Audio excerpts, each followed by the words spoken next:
You've just purchased your dream character home. You've fallen in love with the original woodwork and classic design, but you've decided it's time to do some renovations.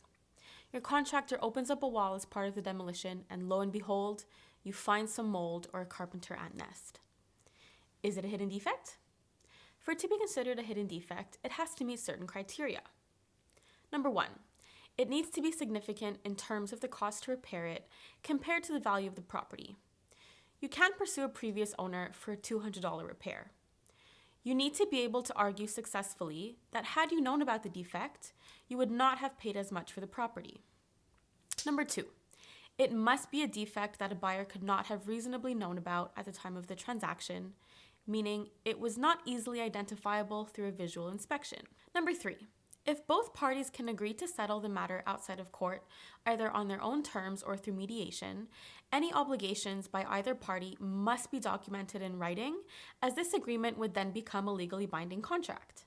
Now, if no agreement is reached or the seller does not respect the terms of an out-of-court agreement, the buyer can then choose to proceed legally against the seller as a last resort. The first step to initiate legal proceedings is to send a formal demand letter, called a mise en demeure in French, by registered mail to the seller. The letter must outline the following: the hidden defect, a request that the seller respect the guarantee against hidden defects, also known as the legal warranty of quality, the cost and repairs necessary, and a deadline, usually 10 to 14 days, for the seller to reply to the demand letter. If the seller does not respond within the time frame indicated on the letter, or responds that he or she is not willing to settle outside of court, the buyer may then file with the courts to sue the seller. Now, the time of filing to obtaining an actual court date can be as much as 2 or even 3 years, so if you decide to go down this route, you'll need to be patient. The small claims limit is $15,000 and no lawyers are involved. Should you decide to pursue the seller for more than that amount, the proceedings will take place in superior court and a lawyer for both parties will be required.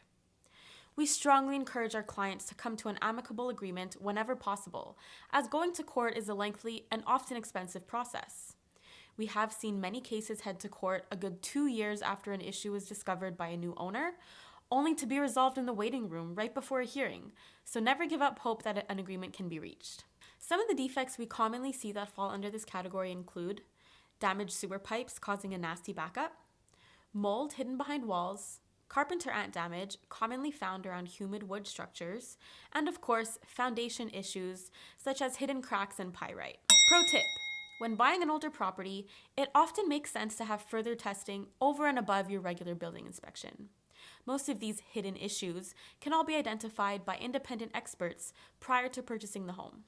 For example, a plumber can send a fiber optic camera down the main sewer line to identify any potential issues.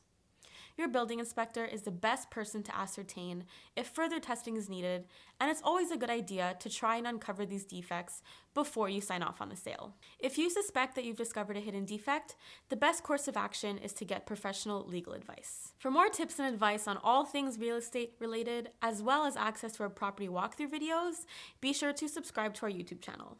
As always, thanks for watching and have a great day.